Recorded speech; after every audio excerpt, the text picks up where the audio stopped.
मुख्यमंत्री माझी शाळा सुंदर शाळा अभियानांतर्गत या ठिकाणी अतिथी उपस्थित झाले।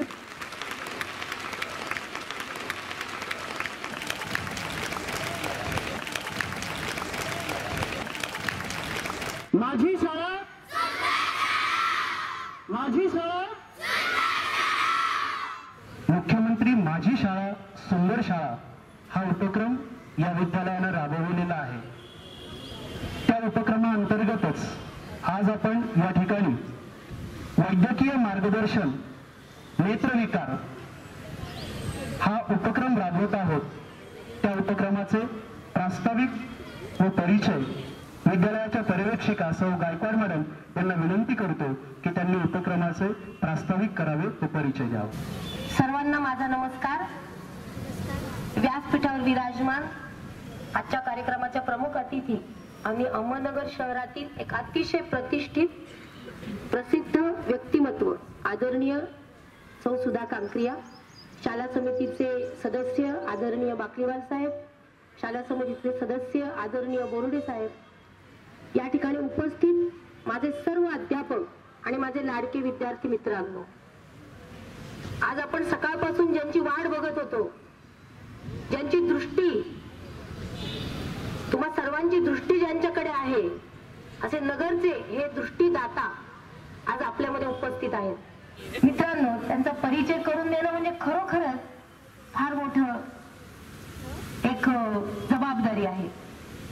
सगळ्यांनाच माहिती आहे दृष्टीदान क्षेत्रामध्ये त्यांचं काय कार्य आहे। तेवढंच नव्हे तर आध्यात्मिक क्षेत्रातही त्यांचं खूप मोठं कार्य आहे। संपूर्ण भारतातल्या बेटी बचाव चळवळीच्या त्या आद्य प्रणेत्या आहेत।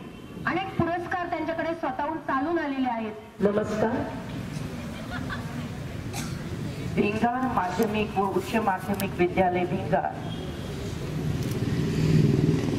या ठिकाणी आज मुख्यमंत्री माझी शाळा सुंदर शाळा अशा या प्रोजेक्टमध्ये उपस्थित असणारे आदरणीय बाकलीवाल सर, आदरणीय बोर्डे सर, आदरणीय गायकवाड मॅडम, आदरणीय कासार सर, आदरणीय पडोळे सर आणि इतर सर्व गुरुजन वर्ग आणि माझ्या लाडक्या मित्र आणि मैत्रिणींनो, मुख्यमंत्री माझी शाळा सुंदर शाळा या प्रोजेक्टमध्ये आपल्या शाळेने भाग घेतलेला आहे आणि त्या माध्यमातून आपल्याला विविध माहिती मिळत आहे, विविध प्रोजेक्ट आपल्या शाळेमध्ये होत आहेत। आपण शाळेमध्ये येतो, आपल्याला अनेक प्रकारचे सब्जेक्ट असतात, त्याचा आपण अभ्यास करतो आणि त्या व्यतिरिक्त माझी शाळा सुंदर शाळा या अंतर्गत अनेक चांगले चांगले विषय घेऊन आपल्याला आणखीन विशेष माहिती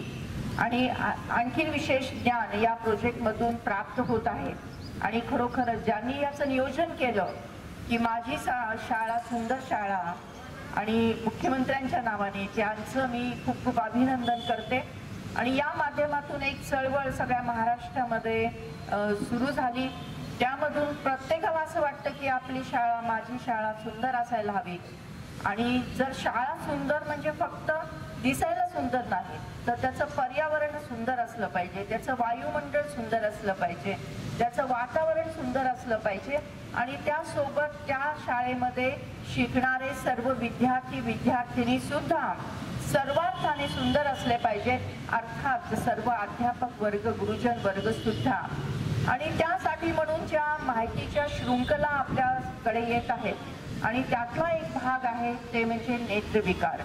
आणि त्याविषयी आज मी आपल्याला समजून सांगणार आहे की डोळ्यांचे आजार जे होतात ते कशामुळे होतात आणि मेजॉरिटी आजार आपल्याला टाळता येऊ शकतात आणि ते कशा प्रकारे टाळायचे आहेत। आणि जसं म्हणजे वय वाढत जातं तसं डोळ्यामध्ये पण अनेक प्रकारचे बदल होत जातात, त्या बदलाला आपण कसं सामोरं गेलं पाहिजे आणि त्यासोबतच की आपल्या ज्या सवयी आहेत घरातल्या शाळेतल्या किंवा आपल्या व्यक्तिमत्वातल्या त्या सवयीमध्ये सकारात्मक बदल आपण काय केला पाहिजे जेणेकरून आपले डोळे निरोगी असतील, आरोग्य संपन्न असतील आणि आपल्याला कुठलाही आजार होणार नाही।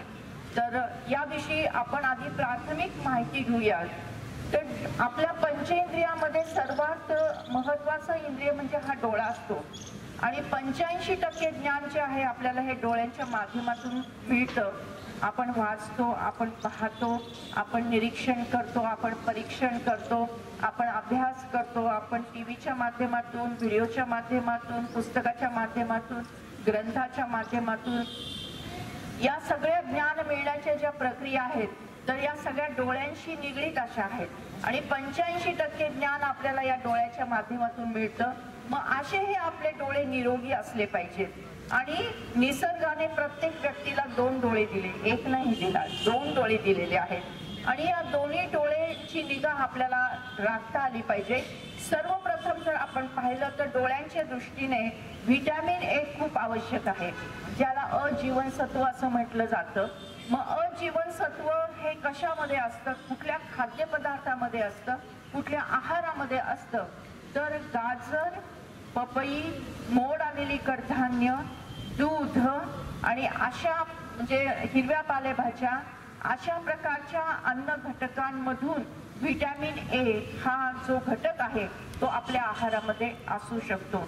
आजचा जमाना आपण पाहतोय की फास्ट फूडचा जमाना झालेला आहे. हे जे काही खाणं आहे, जे फास्ट फूड आहेत त्याच्यातून आपल्याला कुठलेही व्हिटॅमिन्स मिळणार नाहीयेत आणि त्याच्यातून सगळं उलट त्याच्यामध्ये असलेला मसाला म्हणा किंवा त्याच्यामध्ये असलेले अन्न घटक म्हणा हे शरीरासाठी नेहमीच घातक ठरलेले आहेत. जिभेला बरं वाटतंय पण ते शरीराला योग्य नाही. तर डोळ्यासाठी म्हणून अजीवनसत्व फार महत्वाचा पैलू आहे. जसं जर पाहिलं तर खेडेगावामध्ये अगदी लहान वयामध्ये अजीवनसत्वाचे डोस सुद्धा दिले जातात, कारण शहरामध्ये तरी त्याविषयीची जागरूकता आहे. काही जण पाळतात, काही जण पाळत नाहीत, परंतु खेडेगावामध्ये कंपल्सरी याचा अज्ञान आहे आणि त्यामुळे शासनाच्या वतीने व्हिटॅमिन ए चा डोस जो आहे लहान वयामध्ये तो दिला जातो, जेणेकरून व्हिटॅमिन ए ची लेवल ही शरीरामध्ये चांगली असली पाहिजे. तर आता आपल्या सगळ्यांनी नीट लक्ष देऊन म्हणजे ठरवायचं आहे की आपला जो काही शाळेचा डबा आपण आणतोय त्याच्यामध्ये पोळी भाजी असावी, हिरवा पालेभाज्या असावा, फळं आपण खाल्ली पाहिजेत, योग्य वेळेत योग्य अन्नाचं सेवन आपण केलं पाहिजे, याविषयी दक्षता आपल्याला घ्यायला पाहिजे. आणि डोळे काय आहे, डोळ्याने आपण पाहत असतो, डोळ्याने आपण पुस्तक वाचत असतो, डोळ्याने आपण फळ्यावरचं पाहत असतो. तर असं पाहत असताना काही काही जणांना की अशी एक थोडी तक्रार असू शकते की मला मागच्या बेंचवर बसल्यानंतर कमी दिसतं किंवा दिसत नाही किंवा अशा प्रकारचं कमी दिसणं जे आहे तर त्यावेळेस आपण एक छोटीशी टेस्ट आपल्या घरच्या घरी करू शकतो. आपल्या घरामध्ये जो हॉल असतो त्या हॉल असा लांब, सर्वात लांब जे काही घरातलं ठिकाण आहे ते म्हणजे हॉल असतो. त्याच्यामध्ये एका भिंतीवर आपण कॅलेंडर ठेवू शकतो आणि दुसऱ्या साईडला बसून एक एक डोळा बंद करून आपण आपल्या डोळ्याची नजर स्वतःच टेस्ट करू शकतो की मला हे आकडे दिसतात आहे का, जानेवारी दिसतंय का, 1 2 3 4 काय जे काही तारखा लिहिलेल्या आहेत त्या दिसतात का, छोट्या दिसतात का, मोठ्या दिसतात का, असं आपण स्वतःच्या स्वतः ती टेस्ट करू शकतो. आणि आपल्याला असं आढळलं की या डोळ्याला मला कमी दिसतंय, या डोळ्याला ओके दिसतंय, तर अशा वेळेस नेत्रतज्ञांच्याकडे जाऊन आपण स्वतःची तपासणी करून घेऊ शकतो. म्हणजे डोळ्याला कमी दिसणं जे आहे हे जितक्या लवकर आपल्या लक्षात येईल तितक्या लवकर आपल्याला उपाययोजना करता येतील. मग आता जर कमी दिसत असेल तर 2 प्रकारचे चष्मे लागलेले असतात. एक म्हणजे जे लांबचं दिसत नसेल तर त्याला मायोपिया म्हटलं जातं आणि जवळचं दिसत नसेल तर त्याला हायपरमेट्रोपिया म्हटलं जातं. तर युजली या वयोगटामध्ये म्हणजे आपण जे वयोगटातले शालेय वयोगट आहे याच्यामध्ये मायनस नंबर म्हणजे मायोपिया हा जास्त प्रमाणात असतो आणि हायपरमेट्रोपिया म्हणजे पॉझिटिव्ह नंबर जो आहे तो कमी प्रमाणात असतो. आणि जसं वय वाढलं तसं डोळ्यांचं जे काही रचना आहे ती रचना तशीच राहते, पण डोळ्यांची लांबी रुंदी शरीराप्रमाणे ती बदलत जाते, ती वाढत जाते आणि त्यामुळे डोळ्यांचा नंबर सुद्धा वाढतो. वय वाढलं, उंची वाढली की नंबर मध्ये सुद्धा बदल घडत असतो. म्हणून प्रत्येक 6 महिन्यांनी आपण नेत्ररोग तज्ञांकडे जाऊन आपल्या डोळ्यांची तपासणी करणं आवश्यक आहे. म्हणजे ज्यांना चष्मा आहे त्यांनी हे गोष्टीचा नक्कीच विचार केला पाहिजे. प्रत्येक 6 महिन्याला डोळ्यांच्या चष्म्याचा नंबर चेक केला पाहिजे आणि घरच्या घरी आता मी सांगितल्याप्रमाणे आपण स्वतःची टेस्टिंग करू शकतो. आणि याच्यामध्ये लाजण्यासारखं काहीच नसतं. आणि दुसरी गोष्ट अशी की हे जे वयोगट आहे या वयोगटामध्ये काही जणांना तिरळेपणा सुद्धा असू शकतो, ज्याला स्क्विंट असं म्हटलं जातं, की समोर पाहिलं तर एक डोळा समोर पाहतो आणि एक डोळा दुसरीकडे पाहतोय, त्याला तिरळेपणा असं म्हटलं जातं. आणि अशा प्रकारचे तिरळेपणाचे जे पेशंट्स आहेत त्याची कारणं अनेक आहेत. तिरळेपणा होण्याची कारणं अनेक आहेत, परंतु त्या प्रत्येक कारणावर जवळपास उपचार आहे. तर छोटंसं ऑपरेशन करून ते तिरळेपणा परत सरळ करता येतो. आणि जे कारण ज्या कारणामुळे तिरळेपणा झालेला आहे त्याच्यावर सुद्धा उपचार आपल्याला करता येतात. त्यामुळे घाबरून जायचे काही कारण नाही आणि तिरळेपणा झाला म्हणून लाज वाटायची सुद्धा काही कारण नाही. तर या सगळ्या ज्या गोष्टी आहेत त्या आपण लक्षात घेतल्या पाहिजे. चष्मा लागणं जे आहे तर अजीवनसत्वाचा अभाव असणं म्हणजे व्हिटॅमिन ए कमी असेल शरीरामध्ये तरी चष्मा लागू शकतो. किंवा व्हिज्युअल हायजीन ज्याला म्हटलं जातं, म्हणजे आपण वाचताना टीव्ही पाहताना जर काही नियमांचं पालन केलं नाही, व्हिज्युअल हायजीन म्हणजे पाहण्याचे जे काही नियम आहेत त्याचा जर आपण नीट वापर केला नाही, त्याचं उल्लंघन जर केलं तर मात्र मग चष्मा लागू शकतो. तसंच जर आई वडिलांना जर चष्मा असेल तर मुलांना तो लागण्याची शक्यता दाट असते, की आईला पण चष्मा आहे वडिलांना पण चष्मा आहे तर मुलांना तो लागण्याची शक्यता जास्त असते. त्यामध्ये जर आई वडिलांचं वय 40च्या वर असणारच अर्थात, पण वाचायला नंबर 40चा नंबर म्हणजे वाचायला नंबर असतो, नेहमी लागत नाही तो, म्हणजे नेहमी वापरण्याची गरज नसते. परंतु जर नेहमी असणारा जो चष्मा आहे आई वडिलांना लागलेला तर मुलांना सुद्धा अशा प्रकारचा चष्मा लागण्याची शक्यता असते. त्यामुळे ज्यांच्या आई वडिलांना चष्मा आहे, जाड चष्मा आहे, त्या घरातील मुलांनी सुद्धा लवकर नेत्रतज्ञांकडे जाऊन तपासणी करणं ही फार आवश्यक गोष्ट आहे. आता आपलं वय असं आहे की आताच मी आपल्याला सांगितलं की जसं वय वाढलं तसं म्हणजे उंची जशी वाढते की साधारणतः 18, 19, 20 वर्षापर्यंत उंची वाढते आणि त्यानंतरची उंची आहे ती स्टेबल राहते. तर जोपर्यंत उंची वाढत आहे तोपर्यंत डोळ्याचा नंबर हा बदलणार आहे आणि त्यानंतर मग डोळ्याचा नंबर तो स्थिर होतोय. त्यामुळे बदलला तर काळजी करण्यासारखं नाहीये, ही नैसर्गिक प्रोसेस आहे आणि त्यामुळे घाबरून जायचं काही कारण नाही. जे चष्म्याचा नंबर बदलला तर चष्मा बदलून घेणे आणि वापरणे हा त्याचा उपाय आहे.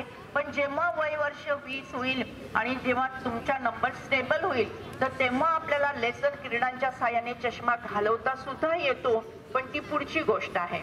आधी आपल्याला प्रयत्न करायचा आहे की चष्मा लागलाच नाही पाहिजे, तर आपल्याला डोळ्यांची योग्य ती काळजी घेतली पाहिजे. आता काळजी घेताना मी तुम्हाला आहाराविषयी सांगितलं. आता दुसरं म्हणजे आपण घरामध्ये टीव्ही पाहतो. टीव्ही आपण किती वेळ पाहतो किंवा मोबाईल, तो मोबाईल कोण कोण वापरतं मोबाईल, हात वर करूया.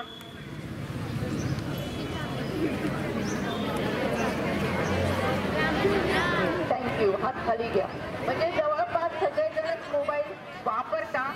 जेव्हा कोरोनाचा पिरियड होता त्या काळामध्ये आपलं सगळं शिक्षण जे आहे ते ऑनलाईन होतं आणि मोबाईलवरच चालायचं. त्यामुळे मोबाईलची आणि तुमची चांगली मैत्री झालेली आहे. तरी परंतु आता आपण पाहतोय की सगळ्या गोष्टी, मेजॉरिटी गोष्टी ह्या ऑनलाईन झालेल्या आहेत आणि अजून सुद्धा भविष्य काळामध्ये ते होणार आहेत. पण हा मोबाईल वापरताना काही काळजी आपण घ्यायला पाहिजे. टीव्ही पाहताना काही काळजी आपण घ्यायला पाहिजे. कॉम्प्युटर वापरताना सुद्धा आपल्याला काही काळजी घेण्याची आवश्यकता आहे. जर आपण त्याचा गैरवापर केला तर काय काय होऊ शकतं. गैरवापर केला तर डोळ्याला चष्मा लागू शकतो, डोळे लाल होऊ शकतात, डोळ्यांना तिरळेपणा इंड्यूस होऊ शकतो आणि म्हणजे डोळे दुखू शकतात, डोळ्यामध्ये पाणी येऊ शकतं, डोळे लाल होऊ शकतात आणि डोकं दुखण्याची सुद्धा क्षमता जी आहे ही वाढत जाते. आणि यासाठी म्हणून आपल्याला सगळी काळजी घेतली पाहिजे. मग नेमकं काय काळजी घेतलं पाहिजे, ज्याला आपण स्क्रीन टाइम असं म्हणतो. म्हणजे मग मोबाईल असेल, टीव्ही असेल किंवा कॉम्प्युटर असेल तर याच्यावर जेव्हा तुम्ही अभ्यास करता किंवा तो जे वापरता तर त्यावेळेस आपल्याला जो स्क्रीन टाइम जो आहे तो आपण दिवसभरातून किती देतो, तर जितका आपण स्क्रीन टाइम जास्त देऊ तितका ड्रायनेस जो आहे, डोळ्यातला ड्रायनेस वाढत जातो कारण ब्लिंक करण्याची म्हणजे डोळ्यांची उघडझाप करण्याची जी सवय आहे आपली ती कमी होते आणि डोळ्यामधले डोळ्यांची रचना जर आपण पाहिली तर डोळा हा असा गोल आहे आणि त्याच्यामध्ये अश्रू निर्माण होत असतात आणि ते अश्रू जे आहेत ते डोळ्यांचा ओलावा टिकून ठेवत असतात. परंतु जर आपण ब्लिंक केलं नाही तर मग डोळ्यांचा ओलावा हा मेंटेन राहत नाही आणि डोळ्यांना ड्रायनेस म्हणजे कोरडेपणा येत असतो.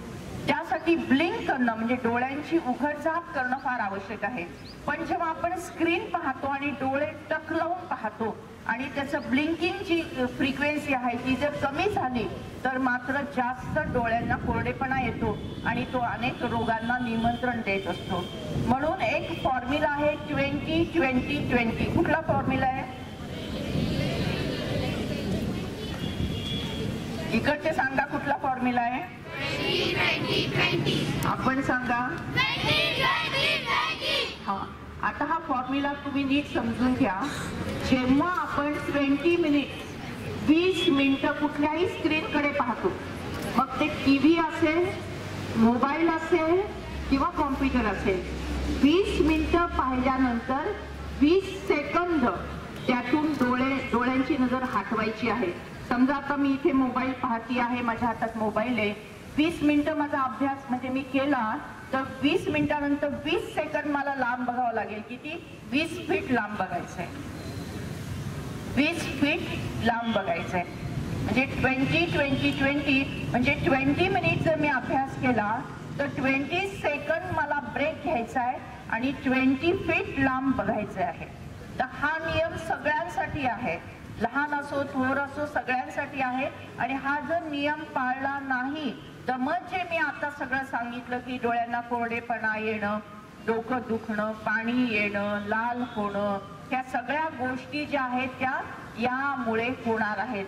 डोळ्यांचा चष्मा वाढणं. त्यामुळे 20-20-20 हा फॉर्म्युला, हा मंत्र तुम्ही लक्षात ठेवा. त्यानंतर आपण पाहतोय की जेव्हा आपण कॉम्प्युटरवर काम करतो किंवा टीव्ही पाहतो किंवा अभ्यास करतो किंवा पुस्तक जरी वाचत असेल तरी पण आपण सोफ्यावर पडून पुस्तक वाचतोय असं चालणार नाही. तर ताठ बसलं पाहिजे. स्पायनल कॉर्ड जी आहे आपली ती इरेक्ट असली पाहिजे. सगळे बसा ताठ, मानपाठ ताठ, सरळ पहा सगळे. जेव्हाही आपण स्टडी करू, जेव्हाही आपण पुस्तक वाचू, जेव्हाही आपण मोबाईलवर क्लास अटेंड करू, जेव्हाही आपण कॉम्प्युटरवर काही काम करू तेव्हा स्पायनल कॉर्ड ही स्ट्रेट असली पाहिजे, मान इरेक्ट आणि सरळ असली पाहिजे आणि डोळे जे आहेत हे 20 अँगलने हे खाली म्हणजे ती स्क्रीन आपली खाली असली पाहिजे. तर अशा पद्धतीने आपण या स्क्रीनवर अभ्यास केला पाहिजे. याच्या व्यतिरिक्त जर चूक आपल्याकडून झाली तर डोळ्यांचे अनेक प्रकारचे विकार होण्याची शक्यता आपल्याला नाकारता येत नाही.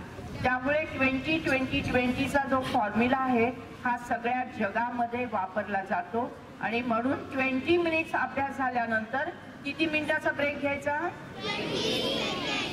हा, करेक्ट. 20 सेकंदचा ब्रेक घ्यायचा, मिनिटाचा नाही. तर 20 सेकंदचा ब्रेक घ्यायचा आणि किती फीट दूर पाहायचंय? 20 फीट दूर पाहायचंय. म्हणजे आपण जर स्क्रीनवर अभ्यास करत असू आणि आपल्या रूम मध्ये जर खिडकी असेल, क्लासरूम मध्ये खिडकी असेल तर त्याच्या पाठी बाहेर आपण 20 फीट पाहू शकतो आणि तिथे जर ग्रीनरी असेल तर आणखीन छान असेल. त्या ग्रीनरीमुळे आपल्या डोळ्याला फार शांतता प्राप्त होणार आहे. तर 20-20-20चा फॉर्म्युला आपण अभ्यास करताना, पुस्तक वाचताना किंवा कॉम्प्युटरवर किंवा मोबाईलवर अभ्यास करताना याची काळजी घेणं आवश्यक आहे. जसं आपलं वय वाढत जातं तसं आपल्या डोळ्यांमध्ये पण अनेक प्रकारचे बदल होत जातात. तर त्या बदलांमध्ये आता आपण लहान आहात, या लहान वयामध्ये जे बदल होतात ते मी आपल्याला सांगितले. पण जेव्हा वय 40 होतं तर त्या 40व्या वर्षी प्रत्येकाला 40 ही लागते म्हणजे वाचायला नंबर लागत असतो. आपल्या आईला असेल किंवा आपल्या वडिलांना असेल किंवा आपण गुरुजनांना पाहत असेल की जेव्हा पेपर चेक वगैरे करत असताना तर अशा प्रकारचे जवळचा नंबर, ज्याला प्रेस बायोपिया असं म्हटलं जातं, अशा प्रकारचा नंबर हा लागू शकतो. तसं लागलं तर काही काळजीचं कारण नाही. डोळ्याचे वेगवेगळे आजार आहेत, त्याच्यात एक मोतीबिंदू आहे, एक काचबिंदू आहे आणि त्यासोबतच आपण पाहिलं तर मग रेटिना म्हणजे मागच्या पडद्याचे अनेक प्रकारचे आजार असू शकतात. आणि मुख्य म्हणजे की जेव्हा ग्रहण असतं तर तेव्हा आपण उघड्या डोळ्यांनी ते ग्रहण कधीच पाहायचं नसतं. आपल्या सगळ्यांना सूचना त्या मिळालेल्या असतीलच की सूर्यग्रहण आहे किंवा काय, तर त्यावेळेस जे खूप जणांना उत्सुकता असते की आपल्याला ते ग्रहण पाहण्याच्या दृष्टीने, तर अशा प्रकारचं ग्रहण जर पाहायचं असेल तर ते योग्य प्रकारे योग्य मेथडने विधीपूर्वक ते पाहायला पाहिजे. आपल्यापैकी लहान गावात राहणारे किंवा शेतावर नेहमी येणारे जाणारे असे किती विद्यार्थी आहेत हात वर करा. शेतामध्ये राहणारे, शेतामध्ये येणारे जाणारे, खेडेगावात राहणारे. डोळ्यांना जी इजा होते किंवा डोळ्यांना मार लागल्यानंतर आपण काय केलं पाहिजे, तर मुख्यतः जेव्हा अशी एकदम हवा आली, धूळ डोळ्यामध्ये गेली किंवा घरी काही म्हणजे रसायन म्हणा किंवा तुम्ही लॅबमध्ये काही प्रयोगशाळेमध्ये काम करता, तर अशा वेळेस डोळ्यामध्ये काही रसायन उडालेलं असेल म्हणा किंवा शेतीवाडीमध्ये फिरत असताना झाडपाल्यांचा काही इजा झाली म्हणा, तर कुठल्याही प्रकारचा ट्रॉमा, इजा जर डोळ्यांना झाली तर डोळा कधीही चोळायचा नाही. सर्वप्रथम जे प्यायचं पाणी असतं आपलं, त्या पाण्याने आपण हलक्या हाताने डोळा धुवायचा आहे. धुवायचा म्हणजे कपडे धुतो तसा नाही, अलगद पाण्यामध्ये डोळ्यांची उघडझाप करायची आहे, जेणेकरून जी धूळ, माती किंवा अजून काही रसायन वगैरे जर डोळ्यामध्ये गेलेलं असेल तर ते त्याच्यातून निघून जाईल. खेडेगावामध्ये युजली असं म्हणजे पाहिलं गेलेलं आहे की डोळ्यामध्ये जर अशा प्रकारच्या जर काही गोष्टी गेल्या तर तिथे एक प्रथा आहे, चुकीची एक प्रथा आहे. ती प्रथा म्हणजे जीभ घालून डोळ्यातलं जे काय आहे ते काढण्याची प्रथा आहे, पण ती खूप घातक आहे. त्यामुळे कसं आहे की प्रत्येकाचा जर मुख पाहिलं म्हणजे तोंड पाहिलं तर त्याच्यामध्ये खूप काही जंतू असण्याची शक्यता आहे. कारण रोज खरं म्हणजे 3 वेळा ब्रश करायला पाहिजे, पण सगळेजणच करतात अशातली गोष्ट नाही. तर जे तोंडातले जे जीवजंतू आहेत ते डोळ्यामध्ये सोडले जातात, डोळ्यांना इजा होते, डोळ्यांना इन्फेक्शन होतं, डोळ्यामध्ये पू होतो, डोळ्यांना टीक पडते आणि डोळा निकामी होऊ शकतो. तर या दृष्टीने आपण काळजी घेतली पाहिजे. जर काही अशा प्रकारची धूळ, माती किंवा अन्य काही गोष्टी जर डोळ्यात गेली, सर्वात आधी डोळा चोळायचा नाही. दुसरी गोष्ट, प्यायचं पाणी, स्वच्छ पाणी, फिल्टरच्या पाण्यामध्ये डोळ्यांची उघडझाप करायची. तिसरी गोष्ट म्हणजे लवकरात लवकर जवळच्या डॉक्टरांना संपर्क करून त्यांच्याकडे जायचं आणि त्यांनी सांगितल्याप्रमाणे औषध उपचार घेणं हे खूप महत्वाचं आहे. आणि आपलं वय असं आहे की आपण सायकलवर कदाचित शाळेमध्ये येत असू, जात असू, तर अशा वेळेस सुद्धा काही म्हणजे छोटासा ऍक्सिडेंट झाला, पडलो, डोळ्यांना मार लागला, डोळा लाल झाला, तर याविषयी आपण ताबडतोब डॉक्टरांशी कन्सल्ट करणं आवश्यक आहे. डोळ्यांचे अनेक विकार आहेत, त्याच्यामध्ये एक आहे डोळे येणे. डोळे आले म्हणजे काय की डोळे लाल होतात आणि डोळ्यांना बॅक्टेरियल इन्फेक्शन होऊ शकतं, व्हायरल इन्फेक्शन होऊ शकतं किंवा फंगल इन्फेक्शन होऊ शकतं. त्यातल्या त्यात जेव्हा डोळे बॅक्टेरियल इन्फेक्शननी आलेले असतात तेव्हा एक डोळा आला, लाल झाला, तो दुसरा पण आपोआप व्हायला लागतो आणि घरातील, परिवारातील इतर व्यक्तींचे डोळे पण लाल व्हायला लागतात.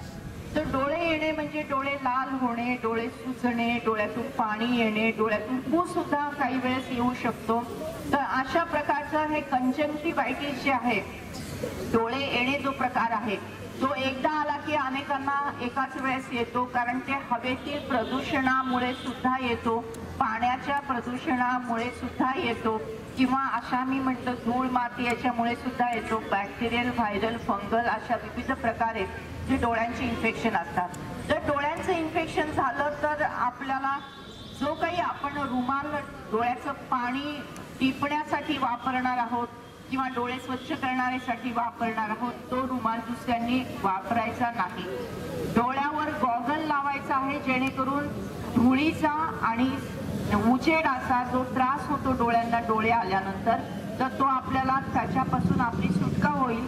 आणि शिवाय आपण जेव्हा दुसऱ्यांकडे पाहतो किंवा दुसऱ्यांच्या संपर्कात येतो तेव्हा आपले डोळे दुसऱ्यांच्याही डोळ्यांना इजा किंवा इन्फेक्शन करून जातील, ही सुद्धा एक पॉसिबिलिटी त्याच्यामध्ये असते.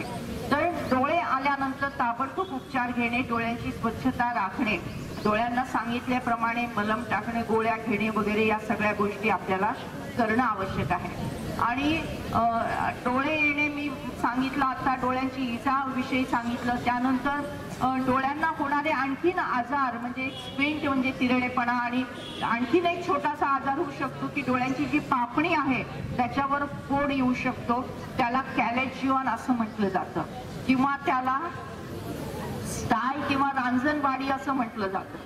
तर ती कशामुळे येते, तर आपण डोळ्यांची स्वच्छता ठेवली नसेल तर सुद्धा इन्फेक्शनमुळे डोळ्यांच्या पापणीचं इन्फेक्शन होतं, पापणीचं इन्फेक्शन होतं आणि त्यामुळे अशी रांजणवाडी येऊ शकते. रांजणवाडी ही मोठी झाली, जाड झाली, त्याच्यात पू सुद्धा होऊ शकतो आणि त्यामुळे मग दुखापत होऊ शकते. त्यामुळे अनेक प्रकारचे पुढचे कॉम्प्लिकेशन होऊ शकतात. छोटीशी जर रांजणवाडी असेल तर नंबर 1 म्हणजे त्याची स्वच्छता ठेवणे, नंबर 2 म्हणजे गरम कपड्याने त्याला शेकणे, आणि नंबर 3 म्हणजे डॉक्टरांनी सांगितलेले औषध उपचार घेणे. आणि याच्याने जर परत झालं नाही तर एक छोटंसं ऑपरेशन असतं, ते ऑपरेशन करायला लागतं आणि त्याच्यातून मग ती रांजणवाडी ती पूर्णतः जाऊ शकते. आणि जसं वय आपलं वाढत जाणार आहे तसं डोळ्यांचा नंबर वाढत जाऊ शकतो, हे मी आपल्याला सांगितलेलं आहे. आणि डोळ्यांचे काही व्यायाम सुद्धा आपल्याला करणं आवश्यक आहे. तो डोळ्यांचे व्यायाम काय आणि कसे केले पाहिजेत, तर डोळ्यांची मुवमेंट जी आहे, मान न हलवता फक्त डोळे हलवायचे आहेत. ताईकडे बघायचंय सगळ्यांनी, डावीकडे बघ, मान न हलवता डावीकडेच पाहत राहा. राईट. आता सरळ स्ट्रेट बघ, समोर मॅडम आहेत त्यांच्याकडे बघ, सरळ.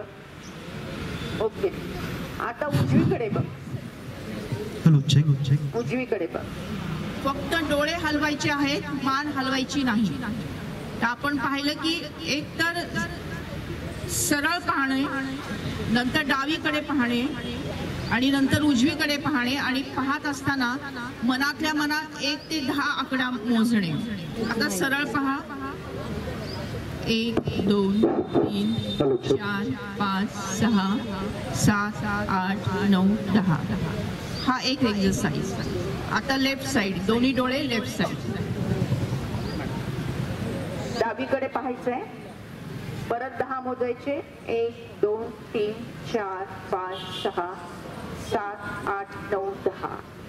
ओके. आता उजवीकडे परत 10 मोजायचे. 1 2 3 4 5 6 7 8 9 10. असं सकाळी 5 वेळा, दुपारी 5 वेळा आणि संध्याकाळी 5 वेळा करायचंय. म्हणजे ह्या ज्या डोळ्यांचे मुवमेंट्स आहेत त्यामुळे डोळ्यांची एक्सरसाइज होणार आहे, डोळ्यांचा व्यायाम होणार आहे. अजून एक व्यायाम आहे, पेन किंवा पेन्सिल घ्यायची आहे, पेनाची टीप आणि डोळ्यांचं सेंटर. 1 पाहिजे पेनाच्या टीपकडे 5 मोजायचे. 1 2 3 4 5. हळूहळू पेन जवळ घ्यायचंय आणि लक्ष पेनाच्या टोकाकडेच. राईट. परत एकदा 1 2 नाही, इथेच 1 2 3 4 5. आता परत हात लांब करायचा, हळूहळू हळू आय लेवल मेंटेन करायची. परत एकदा 5 मोजायचे. 1 2 3 4 5. जवळ घे. 1 2 3 4 5. समजले सगळ्यांना एक्सरसाइज?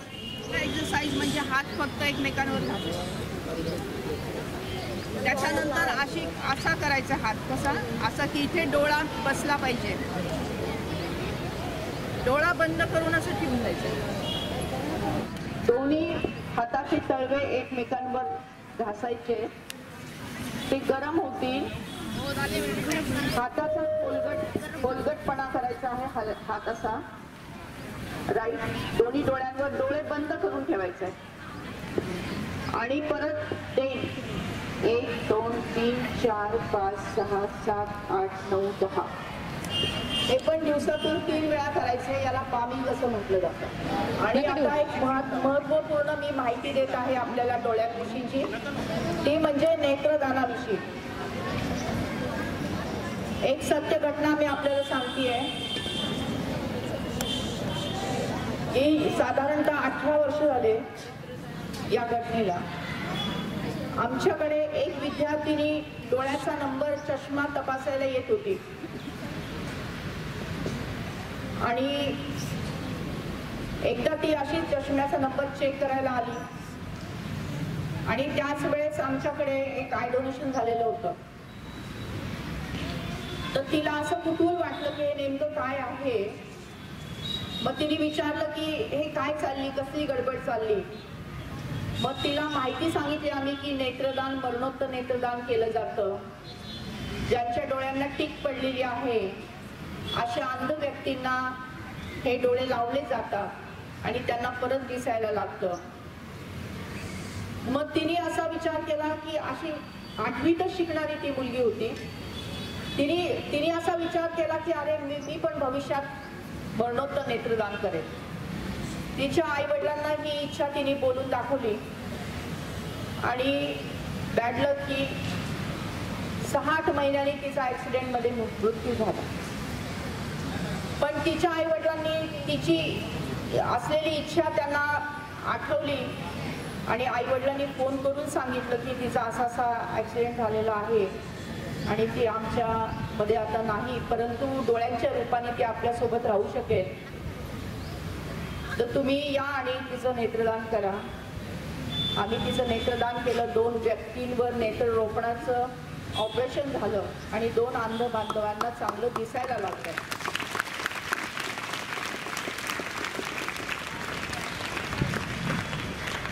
दोन श्वासातले अंतर जन्म मरणाचा हा फेरा.